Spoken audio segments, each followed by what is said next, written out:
When considering our moment in the struggle for racial justice, it's essential to understand the structures of racism that have been embedded in U.S. society and U.S. history. With a structural lens, we recognize that racism is not only an interpersonal reality, but it is a legislated and systemic reality. In U.S. history, an ideology of racial and religious supremacy formed the foundation for legislation that dispossessed indigenous peoples of the land, created legislation that allowed the enslavement of African people and women, men, and children of African descent, denied citizenship to people from Asia, and allowed Christians to keep fellow Christians from accessing the systems of human well-being in homeownership, education, and wealth building. In each era of U.S. history, an ideology of white Christian supremacy created legislation that directed benefits to persons who were categorized in the racial project as white, and withheld benefits from those who had been categorized otherwise, people of color, and often people of other faiths.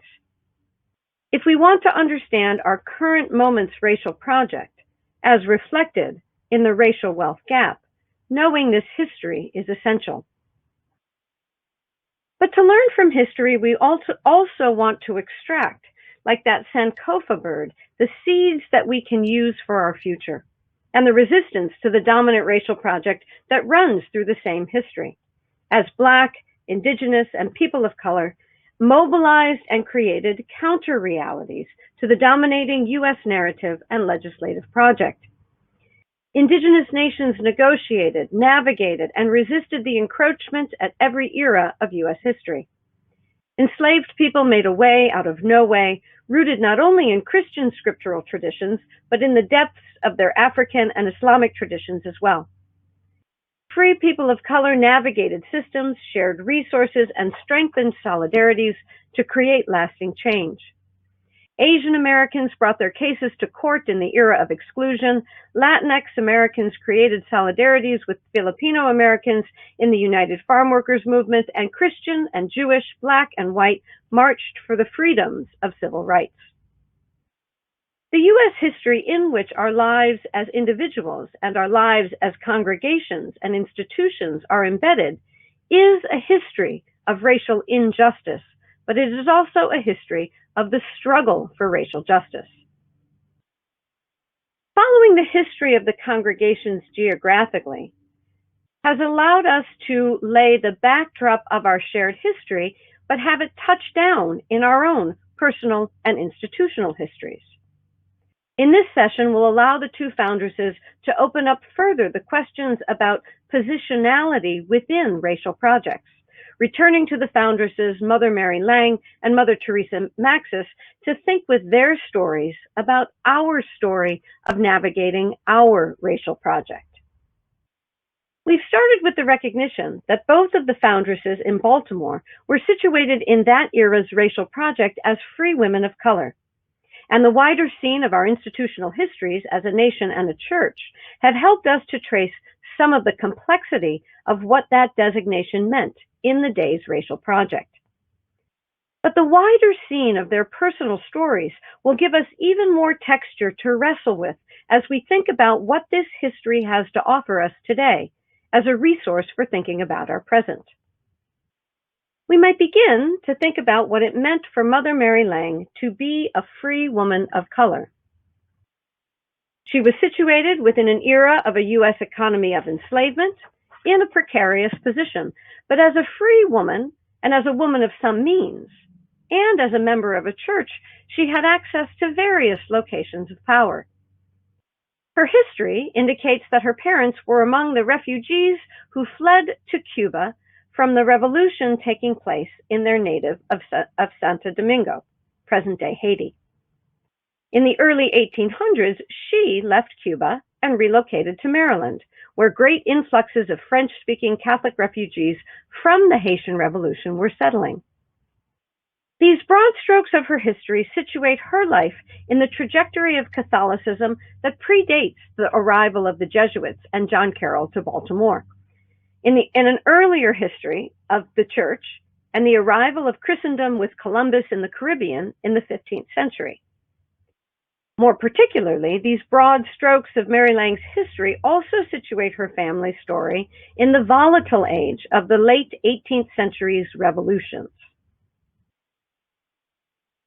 When the histories name the population of French-speaking Catholics in Baltimore as refugees from Haiti, we might miss some of the complexity when we forget, or we do not know, that the Haitian Revolution was a unique episode in the global racial project, as those who led that revolution were enslaved Haitians. So when Lang's family fled to Cuba from Haiti, they were not among those who were enlisted to help found a nation free of enslavement. Lang's family was fleeing that singular nation of world history that was embarking on an amazing human project of self-determination led by the formerly enslaved. Lang's family found refuge in Cuba, where slavery still structured economies and interests. Emigrating to Baltimore, Elizabeth Lang was among the many French-speaking Catholics of means who could begin a new life. When she established a school in her home for the education of Haitian immigrants, her status as a free woman of color, a woman from a family of some means, gives us a complex racial project in view, and her navigating those many systems. When Lang could call on the resources of the institution of the Catholic Church to further her project, we have another layer of a complex racial project. Dwelling on her history as illuminative of the complexity of racial projects, we might ask, what does the homeschool in Baltimore reflect about Mother Mary Lang in her era's racial project? Where did she hold power? Where was she denied power? Who did she enlist to access power? What were her strategies for doing God's work in the world? What Mother Mary Lang chose to do with her resources, her creativity, her ingenuity, compassion, and connections is a crucial question in considering how we navigate the racial projects of our day. What commitments did she make to the African American population in Baltimore that would lead to change in the era's systems? How does her legacy sustain the work of the Oblate Sisters of Providence across the many long years of America's racial projects, from her day to our own?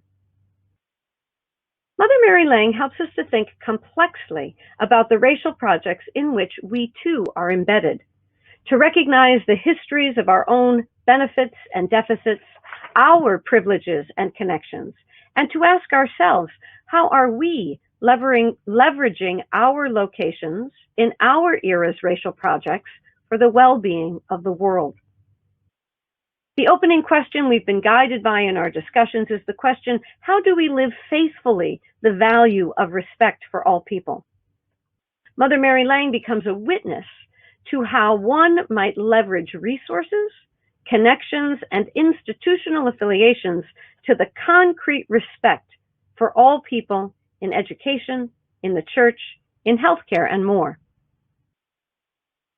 But Mother Mary Lang does not just serve as a fascinating figure of the past. She lives among us in the communion of saints, and in the cause for her canonization gives us new opportunities to think with her life about our project. Racial projects function both invisibly within structures and visibly in the stories that we tell, which invites us further to consider how her cause for canonization might be part of our era's racial project. How might disseminating her story help us to think creatively about the era that we are in? How might disseminating her story might more widely contribute to the way that our era considers the ingenuity, creativity, and persistence of those who struggle for the well-being of persons through systems of education and healthcare? How does she invite a renewed commitment to changing healthcare systems and systems of education so that we no longer experience the racial gap in the application of these services? How does she provide a point of leverage for a multiracial Catholic Church to recognize the need to dedicate its resources to the full flourishing of people of color. Our sole wish is to do the will of God. Like the laments of the Babylonian captivity captured in the Hebrew Bible, we might dwell deeply with the question, how do we do the will of God in the depths of a history whose racial projects has been so contrary to the will of God?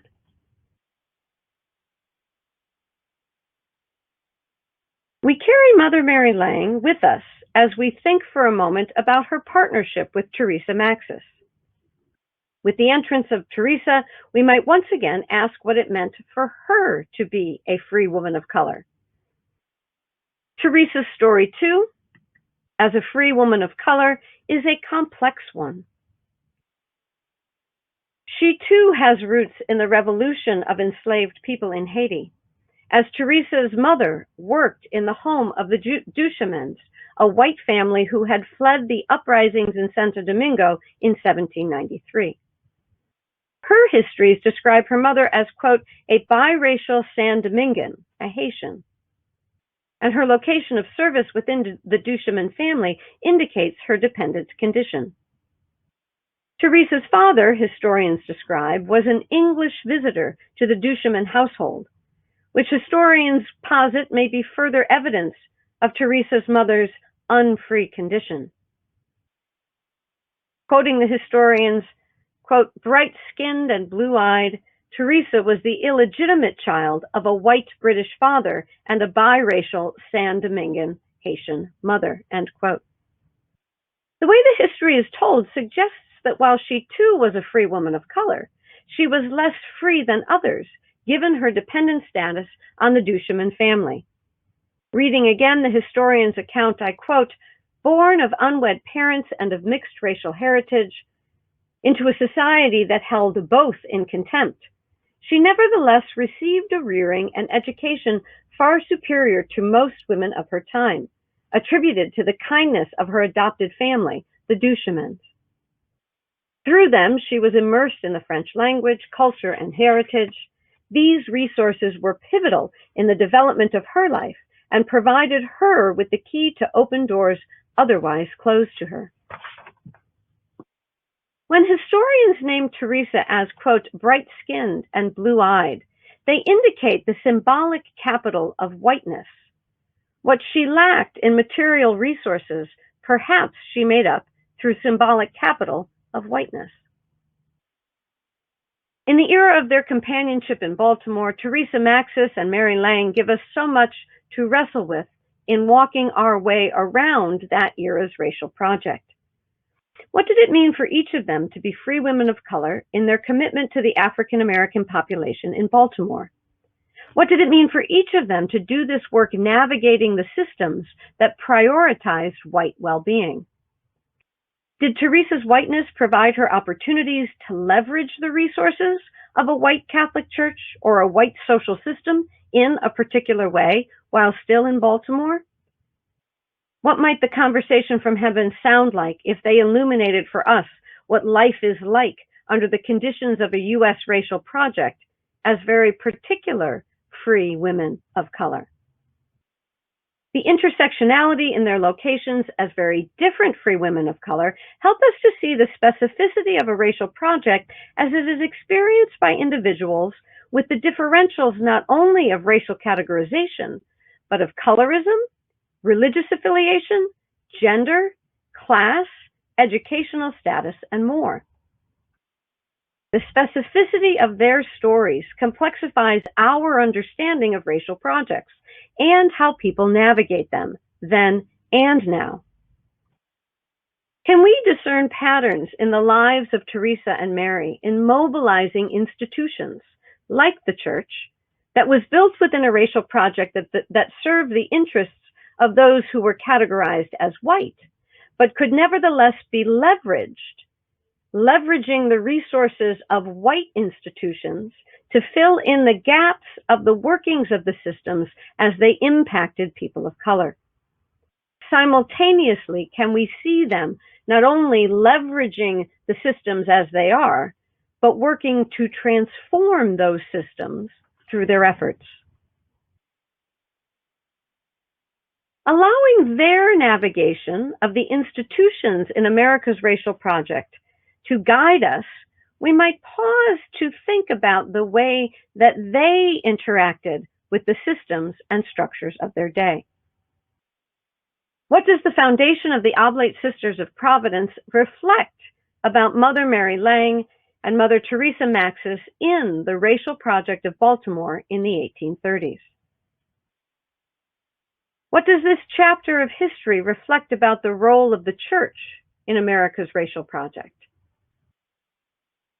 What does this chapter of history reflect about the role of the education system and the healthcare system in America's Racial Project? And what do you think about this era's partnership of a shared history and the intersectional differences and solidarities we find there as being resources for thinking about our racial projects across the multiple lines of difference today?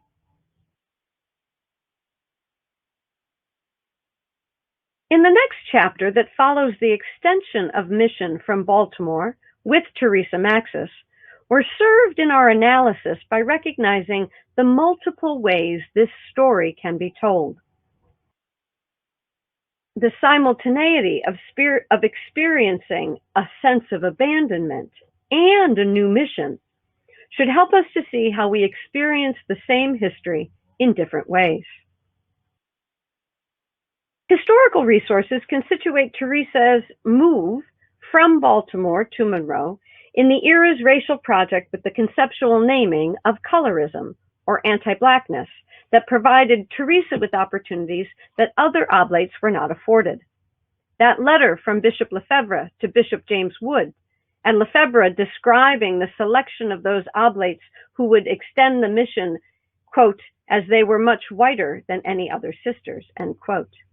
This insists that we hold together our histories and our nation's racial project and see how we as individuals are embedded within them.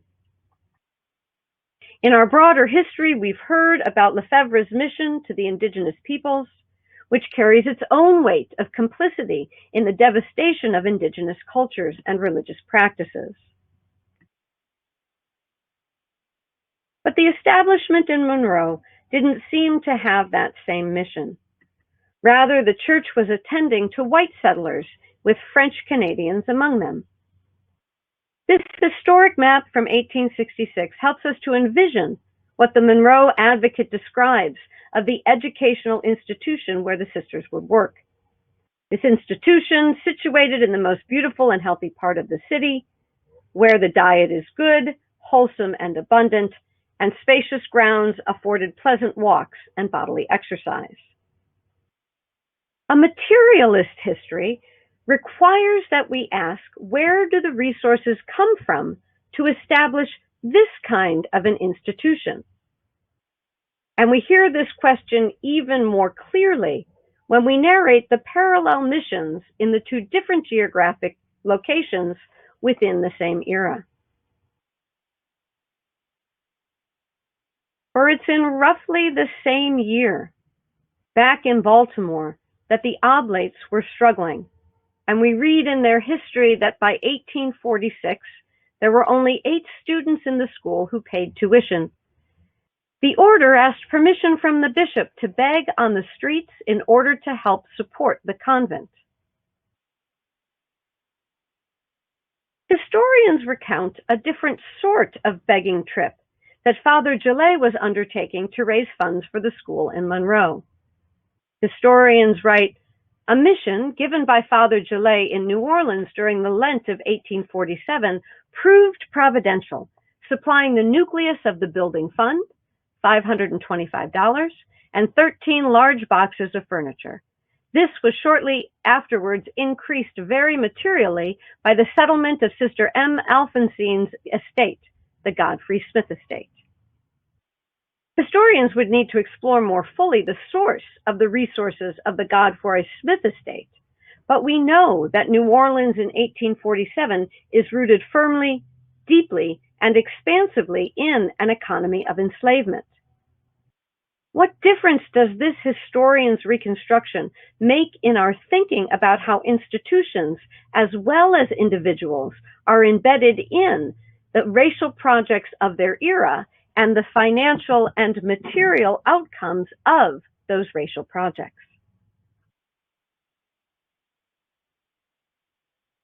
Historians can also tell us that Michigan was a crucial location for a network that leveraged resources for the aid of formerly enslaved persons through the Underground Railroad. Would archival investigations yield an awareness of these efforts on the part of the Monroe congregation? Would the Monroe congregation be inspired or threatened by the solidaristic practice of the people of Marshall, Michigan, who protected the Crosswhite family from men from Kentucky who came to return the Crosswhites under the legal guarantee of the Fugitive Slave Law? The gaps in our histories open up new vistas for considering agents in each era's racial project. When Teresa spent time with the Grey Nuns of Ottawa, was the Catholic network there involved in the Canadian government's response to Indigenous peoples in legislation and education?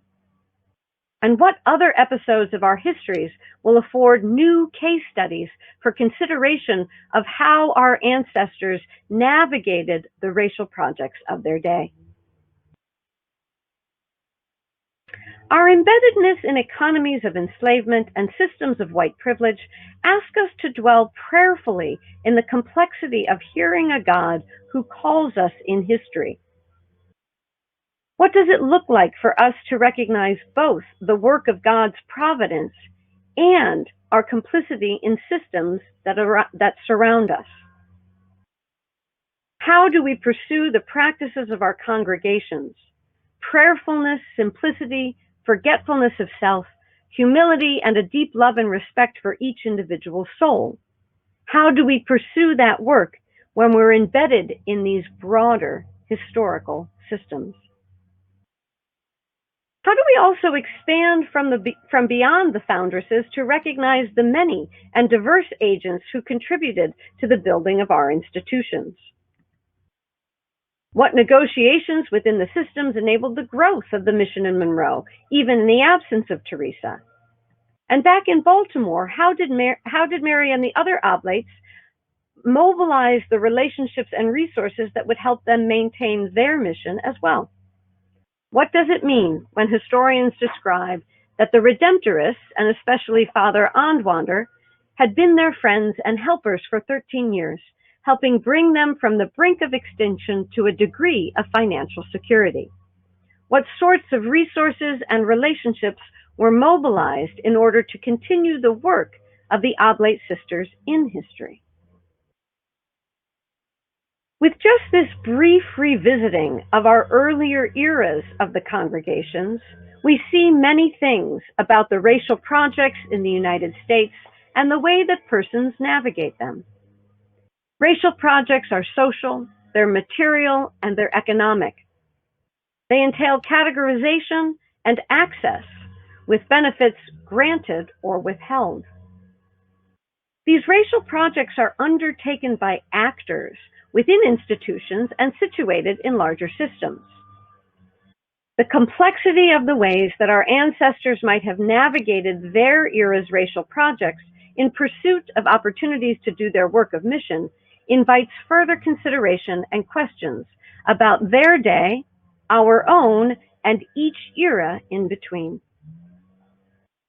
Just as thinking with the specificity of Mary and Teresa's story invites us into the contours and textures of specific racial projects and individuals navigating through them, we might imaginatively consider what accommodations and resistance, what ways in which our ancestors were caught in the racial projects of their day, and how did they navigate, respond, resist, or participate in them. We might also ask, how does each era's racial project impact, or how did each era's racial project impact our ancestors' ability to live faithfully the value of respect for all persons? So as we think about the foundresses and we think about each era of U.S. history, we think also about each era of the congregation's history. What made each expansion possible? What resources were dedicated and where were those resources found? How were those resources impacted by the wider scene of the racial project of the day? What was the distinctive racial project in each location? How did the sisters of each era navigate that distinctive racial project? And we might also ask how the racial project impacted the ministries that the sisters undertook. Who was it that benefited from the mission and the ministry in each era? Each of these questions help us to think not only about our foundresses and their histories, to think with them about our own locations in racial projects, but also to think about the resources that are found, mobilized in our mission, and who those missions have served. As we've done for the earliest eras in the foundresses' stories, we might ask ourselves the question, what might be revealed about our histories by looking at their texture and specificity with the overarching national racial project in view? How was each congregation impacted by the great migrations of African Americans seeking opportunities from out of the Jim Crow South and by the migration of Latinx communities? How were our missions impacted by U.S. interests in Latin America that laid the groundwork for those migrations? How were our congregations and our missions and our ministries impacted by national legislation that was racist in its distribution of the resources of mortgage lending and insurance and education? What role did our Catholic constituents play in America's racial projects of segregation and integration of neighborhoods, parishes, and schools? And how were our congregations impacted by the changes of immigration law and the new waves of immigrants that arrive after 1965? Who was served by our institutions and who is served by our institutions are all part of considering the racial project of each era.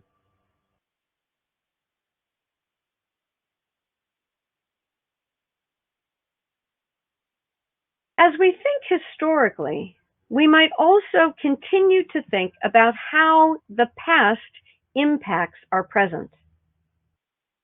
The project of the racial dot map, and you can access this map interactively simply by Googling racial dot map. This map and the interactive quality of it helps us to see the ways in which our inheritance as a multiracial nation remains segregated by the systems that were put in place in the past. A structural history helps us to understand how this segregation was legislated and how the resources dedicated to various communities have also been racialized. We come to see from out of this history that our locations of separation are not arbitrary, but the racial projects of our nation have separated us from one another. Our divisions have been legislated. Our divisions have a history. The disparity in our society is not the result of individual failures or successes, but structural factors. Our investigations have encouraged us to hold together in these histories and in our inheritance from these histories two distinct perspectives on racism and the racial project. One perspective that remains is the personal perspective. How is it that these historically legislated separations continue to structure our experience and continue to foster personally mediated racism? Those forms of racism that we continue to see, that are based on prejudice and discrimination and visible to us. But our investigations have also asked us to experience the structure of racism in our nation as institutionalized. Tamara Jones reminding us that institutionalized racism is legalized and structural, having been codified in our institutions of custom, practice, and law. So they often are invisible to us. There need not be an identifiable perpetrator. Institutionalized racism helps us to see also that the decisions made by our ancestors are decisions that impact us today, still, in the structures, in the systems, in the access that was afforded or denied to the goods, services, and opportunities of society. We can think about the ways in which our ancestors were situated not only as individuals, but in the foundational institutions that have granted benefit to some and withheld it from others. Systems of land ownership, home ownership and property ownership, systems of access to healthcare and education and housing.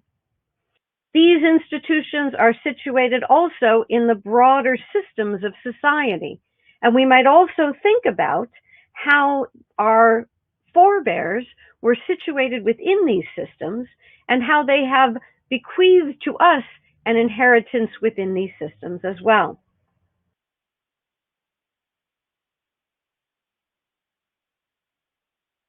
The lens of institutionalized racism helps us to see that some among us as a nation were granted the foundational benefits and others were denied those benefits. An institutionalized lens helps us to see actors negotiating these systems and drawing benefits from them. It also asks us to see the leveraging of benefits and who it was that was served by these systems. And so as we close out this more close reading of our foundresses' stories and think about their experiences of racial projects in their day, we're invited with this institutional lens to think about each era of our histories, but also to think about where we stand in our moment's racial project. Where are you situated in relation to our era's racial project when we think institutionally about who has access to the benefits of our society? What are the resources and relationships you can leverage to contribute to our moment's racial project?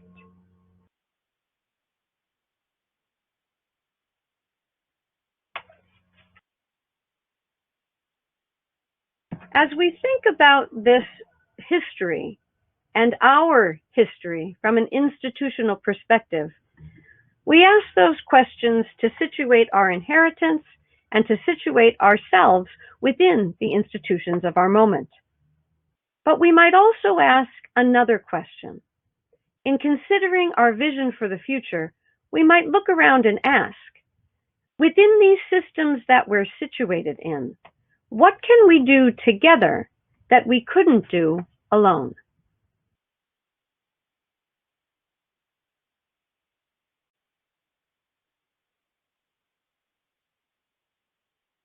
I would welcome you once again to place in the Q&A questions that have emerged that might be addressed in our time together for just about 20 minutes. And as you're doing this, I can draw out some of the themes that we saw from the earlier set of questions as they overlay on this presentation here. In our first session of history, we were talking about a national history and we were talking about the institutional history of the church and began to see the foundresses within that story. In this session, we looked a little bit more closely in order to think about actors navigating racial projects. And so I want to return to the question that have been raised earlier in order to draw out some of the themes of this session here. But I would at the same time invite you to place some of those questions into the Q&A so that I might also be able to weave in some of the new questions that you have raised. In the set of questions from the earlier session, there were some themes that emerged. One fundamental theme that I'm hoping that small groups have had a chance to wrestle with and that will continue to wrestle with is simply the theme of history. What is the history that we are part of? How do we know this history, and how do we tell this history? So I'm hoping that the explorations of these sessions have given you an opportunity simply to think about what is it that history does? How is it that we might think about history in two important ways? One, what is our inheritance from out of the history that is our national history and the history that is our institutional history? And so I've shared this slide that was part of the second presentation here on racial projects to think about looking at our history through the lens of racial projects that asks us to think about our inheritance from a material and economic point of view. What have we inherited from out of this history? The second way of thinking about history that I hope that this has given us an opportunity to have conversation about is to think about the histories that we are part of as being complex and also as having agents who have made decisions within these histories. And so in looking more closely at both Teresa and Mary and thinking about the complexity of the racial projects that they were part of, might also give us the opportunity to think about ourselves embedded in the racial projects of our day. You will have heard me in this second session ask us to think about both these foundresses as individuals in relation to others and having access to both relationships and resources that might be leveraged. And so to think about them as actors within institutions and those institutions within wider histories.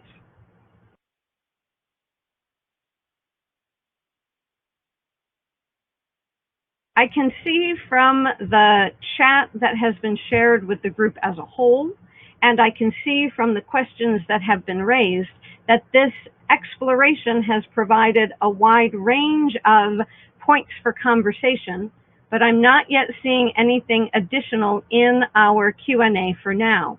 So if there were any additional questions that emerged from a deeper look at their particular histories, I would invite you to put that into our Q&A now.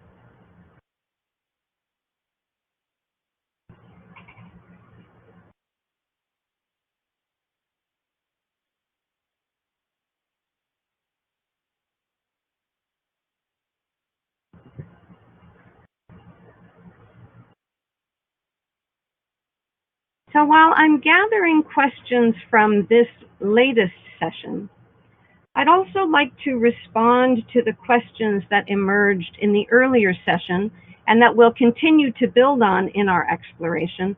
The question of who is responsible for the racial project of a given era, including our own. I'm hoping that the history has asked you to think about the various places that actors are situated in. Systems of ideas, systems of relationships, systems of developing ideologies, systems of legislation.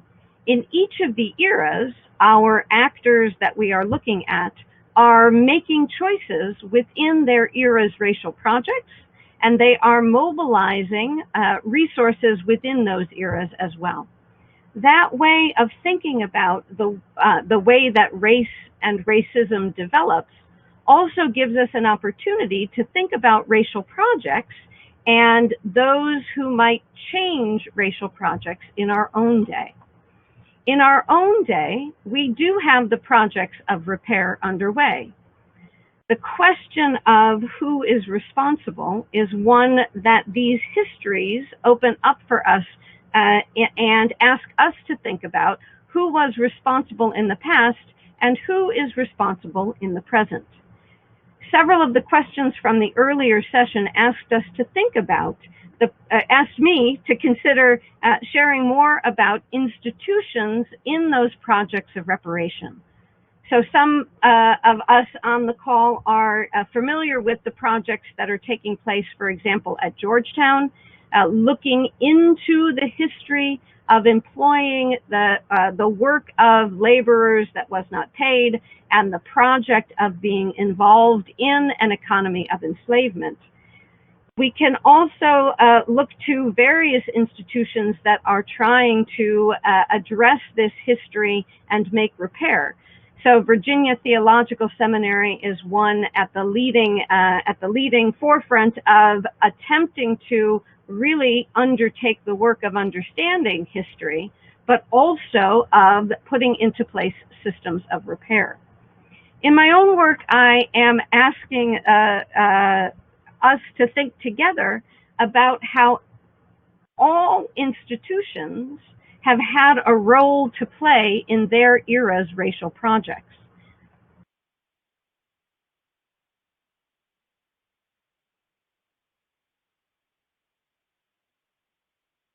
I am navigating the system here to make sure that you are seeing what I am presenting here, and hoping that you are both hearing and seeing the slides if I were to change them. The question of reparations is a question, I think, that each of us can ask in each of the eras of our history. It's another way of thinking about how history functions. If we can see racial projects in our past, how can we recognize our own engagement with the racial projects of our present? I'm going to take just a minute so that I can look at some of the questions that have come in recently.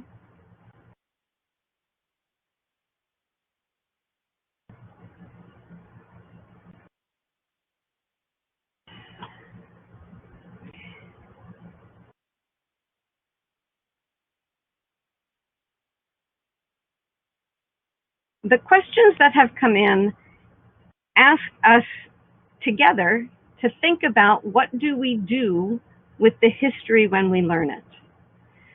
In investigating the history of the foundresses, it occurred to me that there's much more complexity in each of their stories than that gives an opening to think together about the shared history and the divergent histories. And also to recognize that these histories, as I have tried to narrate them, are opportunities for both celebration and for lament. How do we use a study of history in order to recognize those places that need repair? Not simply to forgive and forget, but to really think deeply about the history and the pain and the trauma that is part of the history of racism in this country. So the invitation to think with racial projects is to think about the complexity of the realities of our past, the inheritance from out of those histories, and also to think about those racial projects as being complex. One of the questions that was raised in the earlier session was the reality that, or the reflection on Teresa's story, and the recognition that both of the foundresses were embedded in the racial projects of their day.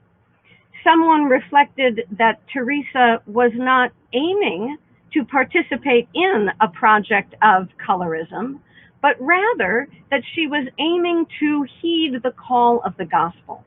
And I think that that's precisely the insight that we have to recognize that as we are attempting to hear the call of the gospel and to live out the call of the gospel, we are simultaneously embedded in racial projects.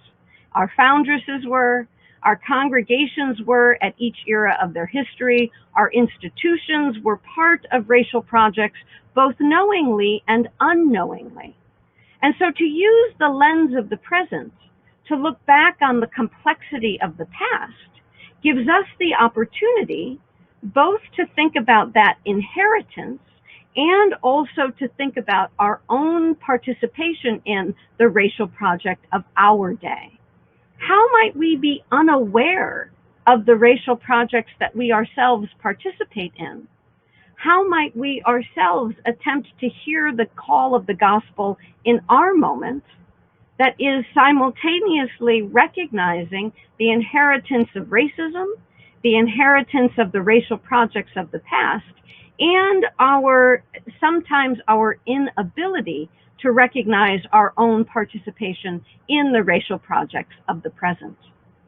And so I'm hoping that this investigation into the past is an investigation that allows us to open up the complexity of those foundresses' stories and to think together about them, to think together about that past in a way that might open up that history not only as past, but as impacting the present. In the questions that have come in about the present, I think that that is the pivot that asks us to think from out of this history and into our future. I don't want to move to that pivot too quickly. I don't want to move too quickly ever from moving from the past and into the future. I think it's always a project that we do simultaneously. How do we continue to learn from our past about the inheritance that we have from that past, but how do we also leverage our present toward a different future? So the question of what sorts of actions can be taken from out of this past and into the future is a question that requires that we understand what we have inherited from our past, but also to think about the ways that we are embedded in not only an inheritance from the past, but also the ways in which we are embedded in the institutions of our present. And I'm simply trying to advance the slide so that you see the slide that reminds us that we ourselves are embedded in institutions that are that have been shaped by a past racial project. I have the preview in front of me, but I am not, I have to now push it to the audience here. As we're thinking about this history and pivoting to our present and toward the future, we are invited to think about the inheritance from out of that history and where we are located within our institutions in the present. And so to take a moment to think about what have we inherited from this history, where are our institutions beneficiaries of this history, and how might we leverage the resources that we have inherited from out of this history. The kinds of questions that might be present in the Q&A are questions that I think will ask us to think very specifically about the persons and relationships that we are part of within each of our institutions. So where am I located as an individual within the system of education, for example, so that I'm thinking about my role as an actor and an agent within that institution? Where might I be located as an agent and an actor within the church? Where might I be located as an agent and an actor in relationship to legislation and representation, or healthcare, or city planning, or law enforcement? So all of the places that we heard the sisters involved in the work over these generations and involved in the work today, we ourselves are part of the racial project of our moment.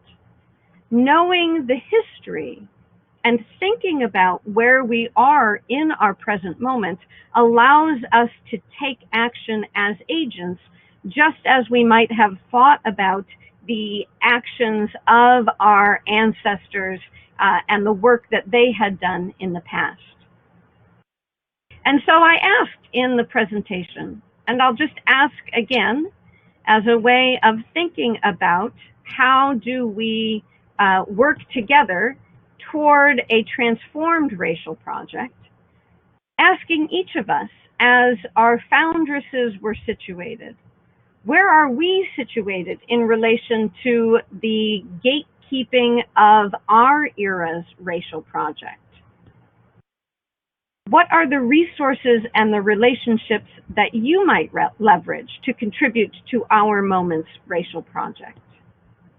So as we close out our time together, I'll look again at the Q&A to see if additional questions have come, or people can feel empowered to put questions right into the larger live chat. Because the hope is that in the small groups and in the larger conversations, we're thinking together about how do we view this history, what might we learn about this history, what might we learn from this history that we want to take forward into our future.